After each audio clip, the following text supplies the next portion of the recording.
Tonight is not usually question and answer, but I'm not going to be here next week, which is the first week of the first Thursday of the month, so I'll do question and answer tonight. And the standard disclaimer I'm going to give is these are not the only answers. These are just the best answers that I have for you now after about 25 years of meditation and practice. And if you ask me again in 10 years or 25 more years, I'll have such an amazing answer. But tonight is better than nothing. The question does not have to be the perfect question. I remember when I was sitting in my Sifu's meditation classes, I'm sitting there. First of all, he had like 80 people in class. Nobody on Zoom, but that's fine. And I'd be like, I'm going to ask the question. I was 18 years old. I'm going to ask the question that blows everybody's mind. Like, it's going to be the deepest, best question. It's going to be so impressive that everybody is going to have to acknowledge how amazing I am. And then I asked a couple of questions that I thought were amazing, and then I realized that they were just fine.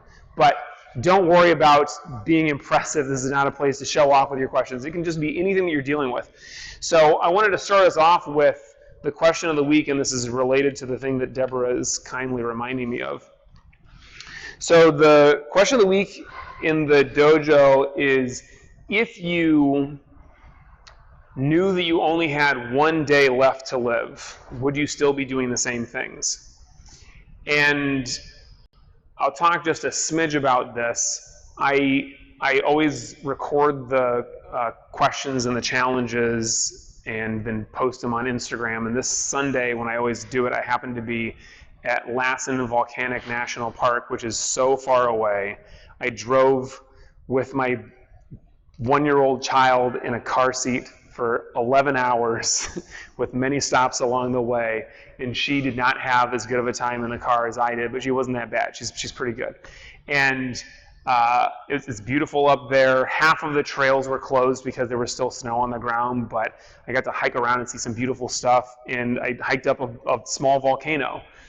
And that's where I recorded the last video, which is like, if you knew that you had one day left, what would you still be doing? Honestly, I would not be hiking up a volcano. That volcano, first of all, it wasn't that big, it wasn't that impressive, and it's not still active, so it's just like a big pile of dust. It was super gravelly on the way up. I'd step like a foot and then slide back 6 inches every time, so it took me forever to get up there. It was very windy in my ears. It was rough. When I got up there, I took the video as quickly as I could and then hiked right back down and ate some trail mix. But I like the idea of living in a way that you're not going to regret what you've done, which is slightly distinct from always doing the thing that you would be doing if you only had one day left to live, because you can't actually live your life that way. If your life is like, I have a job and I have responsibilities, I can't just be like, the thing I want to do when I'm about to die is go hike up a volcano or jump into a volcano. Can't do that every day. So it's more like, can you shut that door for me, please? It's more like, am I doing the things every day that I'm really going to be happy with? When I'm laying on my deathbed, I'm not going to look back on these days and think, man, I really wish I had done this instead. It is very unlikely that we'll get to the point where we have zero regrets at all, but it is likely that with some attention, some creativity, and some spontaneity, we'll do things that we really love to do, and looking back on it, we'll be glad that we did it, and we won't be left with this feeling of like, I really wish that I had done this or I had done that. I really missed out in life by not doing this thing. Now, I will say this, and some of you will be like, he's lying or trying to be cute or whatever, but this is the God's honest truth. I will be in the dojo. I hope the day that I die, I will be here. First of all, I want to be here just that often and that long.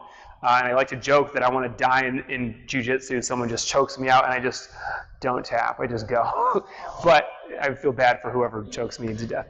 But this is where I want to be. And I know that not everybody is fortunate enough to have a life set up in a way that you can easily just do what you love for a job and be able to do something that you're passionate about every day, and do something you literally would want to be doing on your last day alive. Very few people in the world have that luxury, and most people would be like, my job is not what I would be doing on my last day alive. I'm not saying it's the only thing that I would do, but this is one of the places that I would want to be. So the question kind of begs this line of inquiry. If there is something that is so important to you that you would want to do that on your last day, is it something that you should go do now or should be doing more of?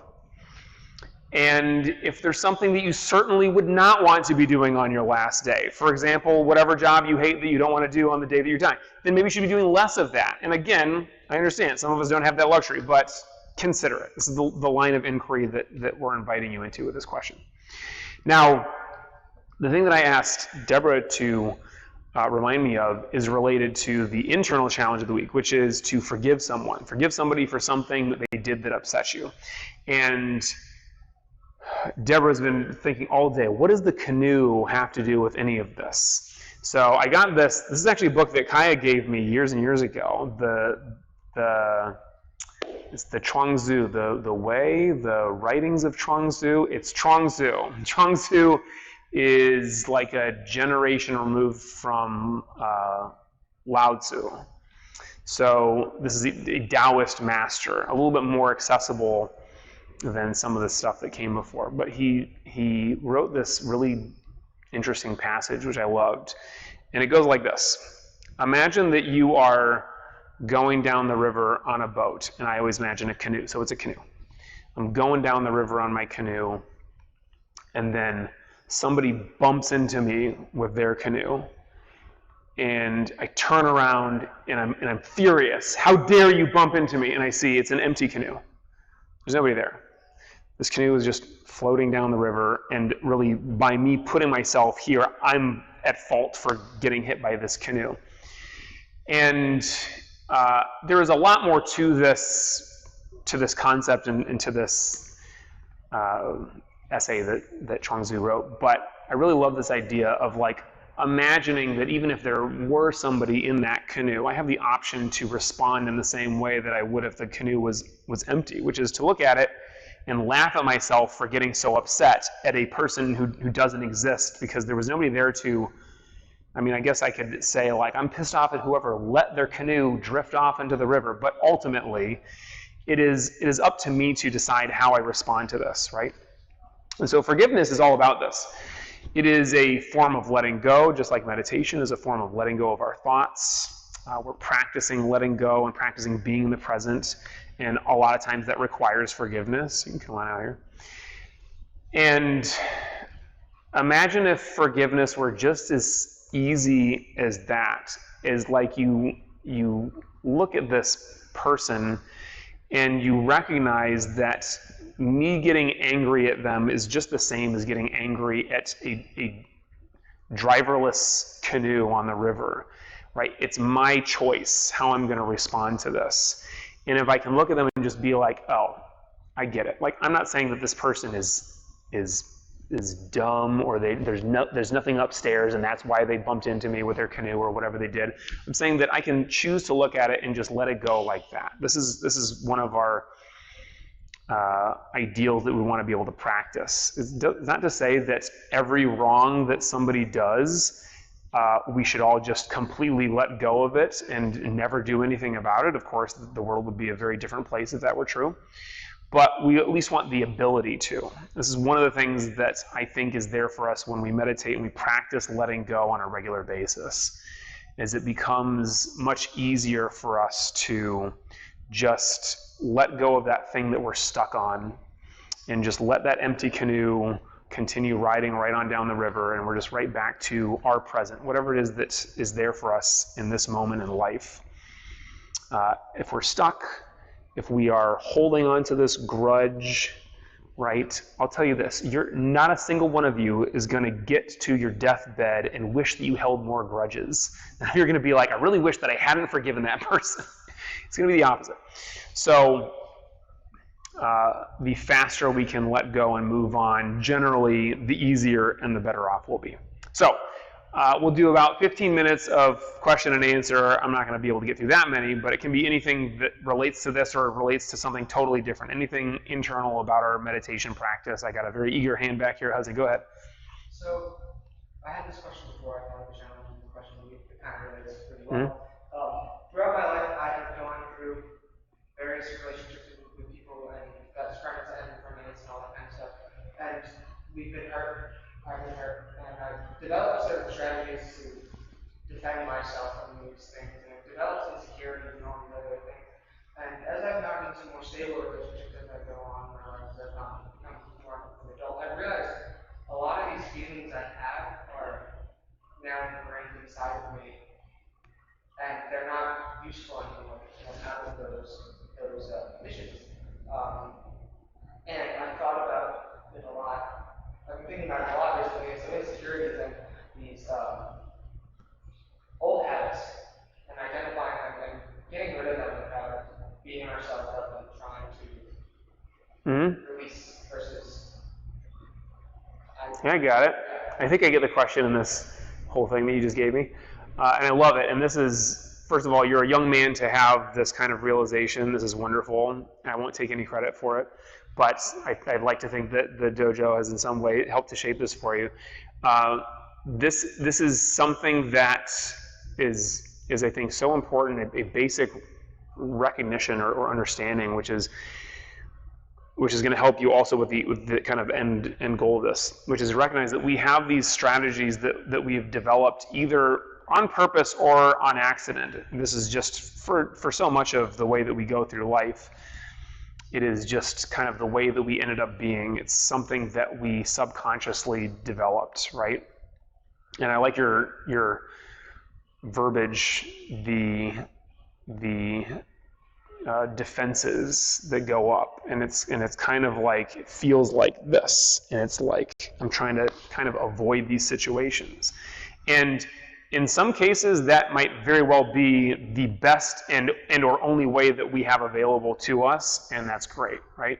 My Sifu always used to talk about the strategies for dealing with physical attack and being like the same way as you could deal with an emotional or verbal attack with somebody. And he would be like, come here, Jonan. So he'd say, imagine somebody's throwing a punch, a looping punch, and he's like, I could get hit by it, and that's the worst thing. And that part I agree with completely. And you could say, you could block it. So just do the same punch. So this is way better than getting hit by it, but it still feels very like aggressive and like angry, and it's like it's a very forceful kind of thing. And then the other way that you could do would be to move out of the way, right? So he throws the looping punch and I duck and get out of the way. That's so much better. And the best thing that we could do with it would be he throws the looping punch and I take it and I throw him with it. Thanks for not hitting my bench. Thanks, sir. And that all I actually completely agree with. But the other thing that he used to say would always be, best block, don't be there if it's a straight punch and I'm like sidestepping out of the way. And you just think, well, is that true? Because if I'm defending myself against an emotional assault, maybe sometimes I do need to just be in the other room and not have to deal with this. And this is a nice basic thing that we might develop after we put a little bit more thought into it, versus the initial response to just fight back, right? Maybe I'm gonna like get some space and go in the other room. But then I would also think like, but wouldn't it be better to like talk it through and not just get out of there, just like actually be able to. And that is kind of what the last idea behind that is like using the energy. And so we're playing with the energy and it turns into a conversation rather than a fight. And these are all still strategies and things that we can practice, and you can think of it as like levels of like how well it could work, or how sophisticated it is, or how like evolved I have to be to use the different things, and that could be true. But ultimately, it still just points at the idea that your initial response, which is just to like freeze up and get hit, or to just kind of freak out or like try to fight against it, is kind of a simpler, like lower level way of dealing it dealing with it, which you could probably find something better than. So now let's say you get to this point where it's like, I know that I have a better possible way that I could deal with this situation, yet I'm not. I keep kind of falling back on my old ways of doing it, or at least notice that that's my initial reaction, is to get aggressive or to run away or to whatever. And then it is a process in that moment that you kind of have to play with, and you're playing with the energy of the person who is, you know, verbally or physically attacking you, but you also are then playing with like the energy inside your own head. Because if you get stuck up in your own head and you're in the middle of fighting with yourself and beating yourself up for the failure of your higher, you know, evolution strategy of dealing with this thing, then you're still stuck in up in your own head. And this is one thing that we know for sure, is that life does not happen just up here. Life is happening out here. And so martial arts teaches us that in a very tangible way. If you're up here thinking about what you're doing, they're going to get you.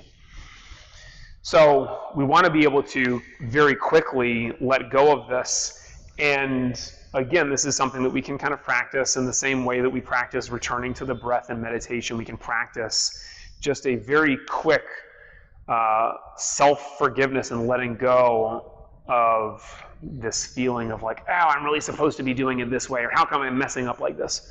And you got to give yourself some grace and recognize. One of the best ways that I've heard and practiced myself is by recognizing that this thing that you have been doing for so long, that is ingrained in you, that you have been doing, you know, for years, and you've practiced it thousands of times, even unwittingly, it is there and it has served a purpose and it's gotten you this far, right? If it weren't for that way of dealing with things, you may have been in a far worse situation.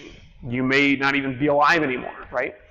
So that can allow us to kind of appreciate that thing that we have done automatically. And in that like appreciation and like embracing of it, then it can much more easily just dissolve, rather than the experience of fighting against it. Because if we are resisting it, that is going to cause it to persist. What we resist persists, and the experience is of I'm fighting, right? So I think that a really important thing for you to do early on, and practice this, is recognizing the thing that you're going to right away is there for a reason, has served a purpose. You can thank it and say, like, thank you so much for how far you've gotten me, and your services are no longer needed, so I'm going to step now into this next thing.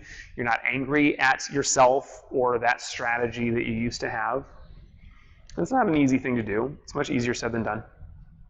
But I think if you can remember that, to give yourself some grace and to actually thank that reaction that you have for how far it's taken you, and to recognize simultaneously that it is there because of you, because you have practiced and put it there, and that's okay, right? You developed some of this stuff when you were 3 years old.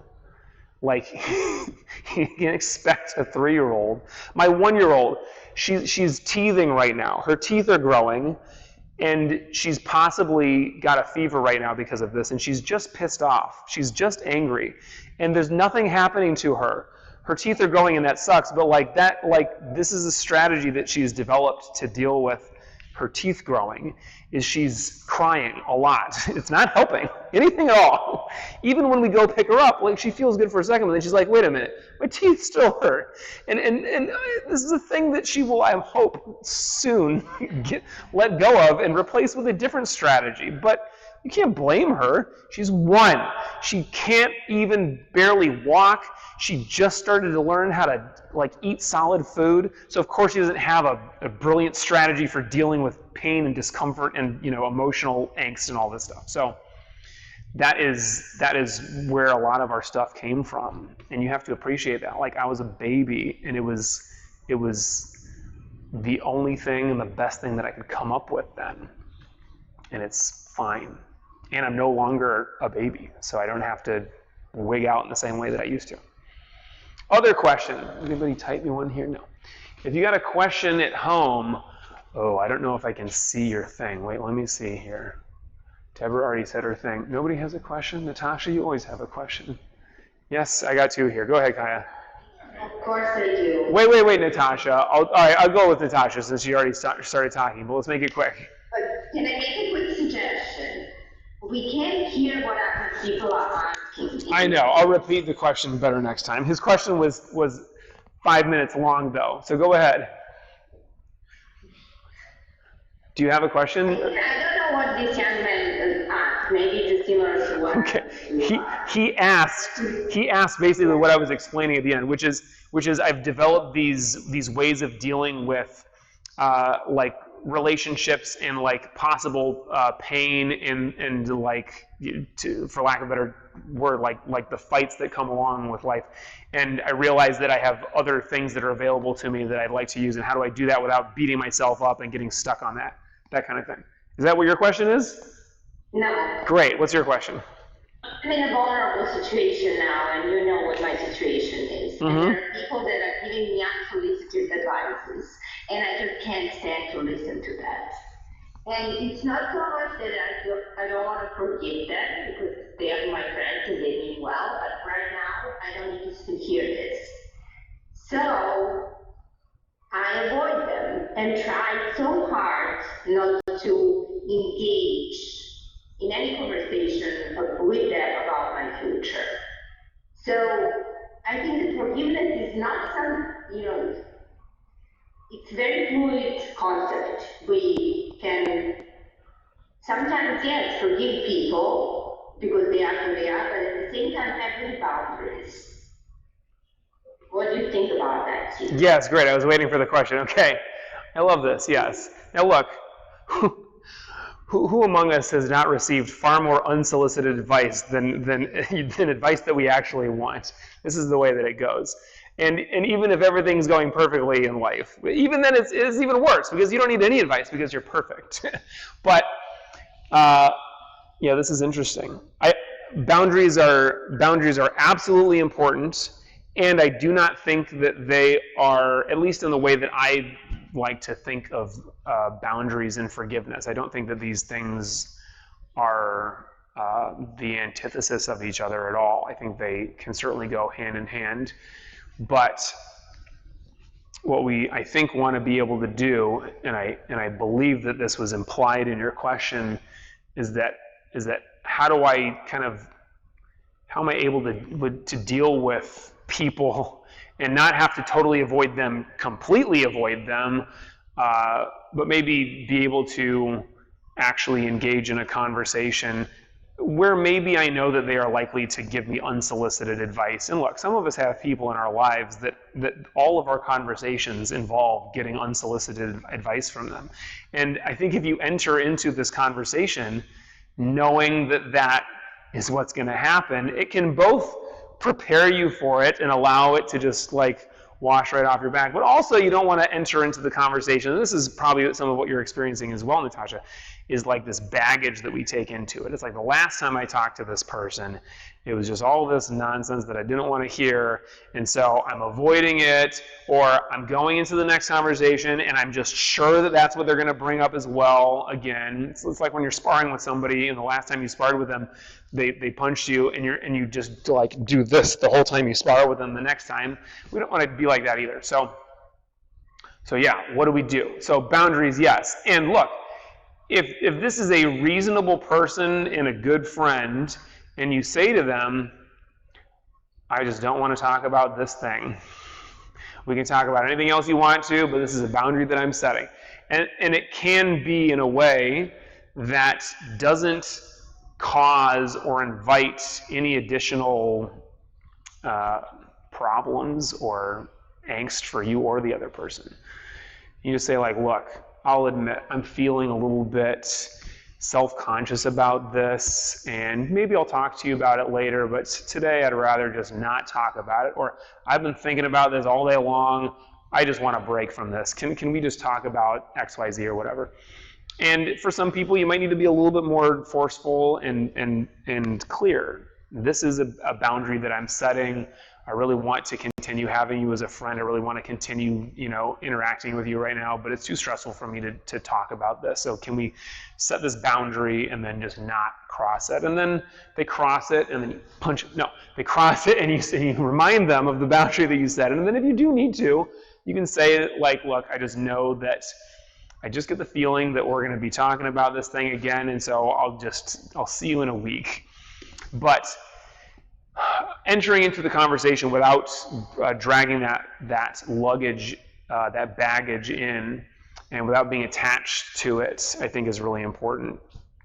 Now, I do think that it's possible for all of us to even engage in a conversation like that you really feel uncomfortable with, stressful about, that you really are dreading and don't want to deal with. I think that it is possible to engage in that conversation in a way that actually does feel freeing and empowering and all of that. And it's a skill to build up. And if you don't have it today, you don't necessarily need to engage in this thing and be like, I'm going to just gut it out and hope that I'm able to deal with this in a way that doesn't make me super stressed.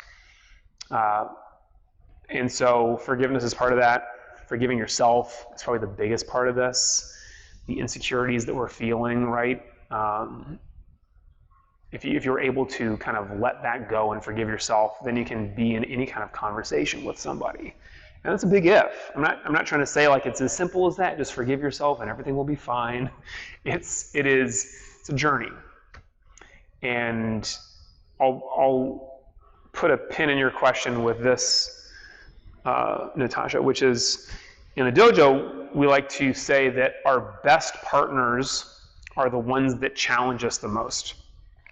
You do not want everybody, imagine when you came to learn Tai Chi, if everything you did, I was like, that's so good. You're so great at this. And you're just like, look at me, I'm so good at Tai Chi. And you're just doing something totally wrong. You're never going to learn that way, right? And so your senior students are there to kind of help point you in the right direction. And sometimes they'll challenge you in a way that even feels uncomfortable. And it's the same thing in Jiu-Jitsu. It's the same thing in Kung Fu, right? If nobody's ever challenging you, then you don't really get to grow. You don't get to deal with the difficulties that cause you to become better. That friction is necessary.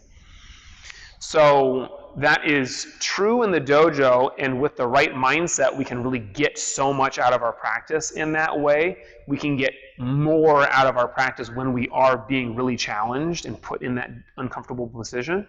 And with the same mindset, we can have the same kind of experience outside of the dojo. And so we can say to ourselves, this person, if I think about them in the right way, can be the best person to help me grow in this situation because they're challenging me. They might not help me grow in the way that I want to or think is the right way for me to grow, but they might help me grow in some way that is unexpected.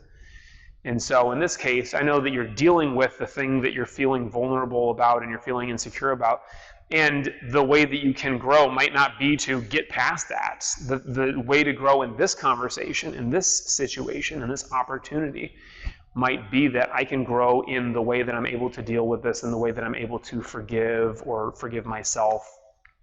And having the mindset that feels like this challenge is something that I'm welcoming in rather than something that I'm fighting against, I think is ultimately a super important part of our practice. And I know that I have quite a few other questions, and unfortunately you're going to have to save them because I've already talked for 5 minutes too long, as I always do. But let's take that last point into our meditation tonight.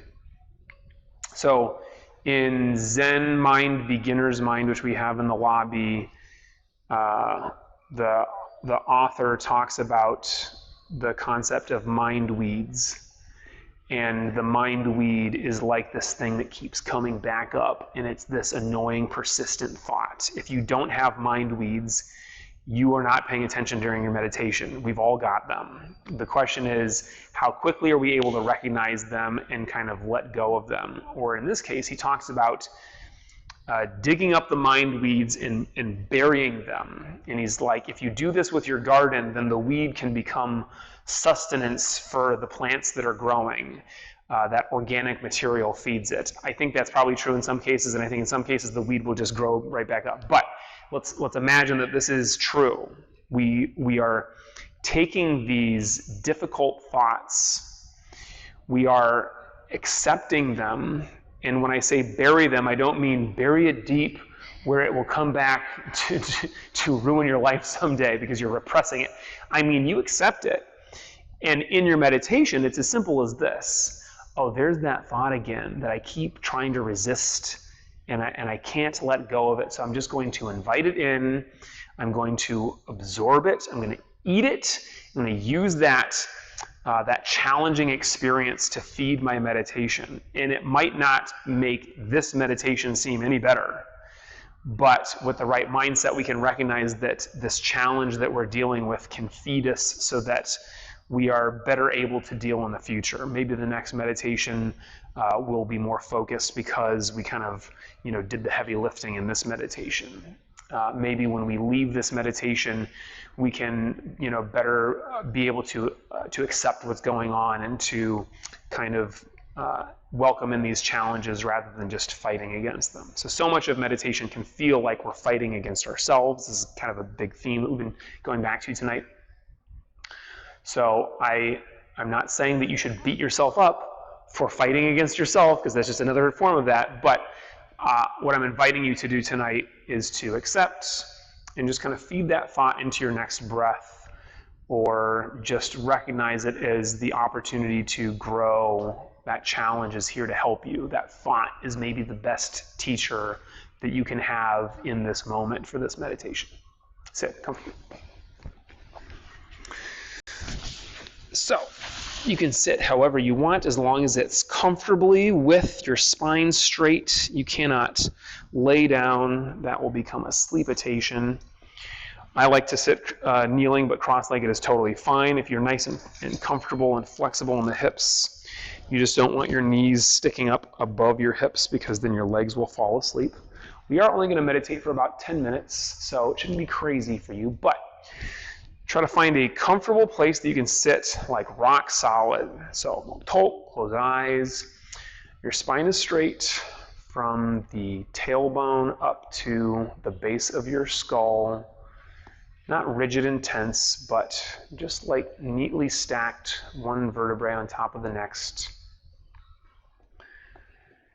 Your eyes are closed and upturned to the point between your eyebrows, which is not crossing the eyes. You just have a gentle raising up of the eyes. This will help you to stay awake and present. And from here, relax and watch the breath. Let go of all thoughts, worries, and cares. Be here now. When your mind wanders, maybe to that persistent thought, you can just welcome it in, swallow it, use it as sustenance, accept it, and even thank it. And then just return back to the breath gently, without any kind of forcing or fighting. Just continue doing that as many times as you can throughout your meditation tonight.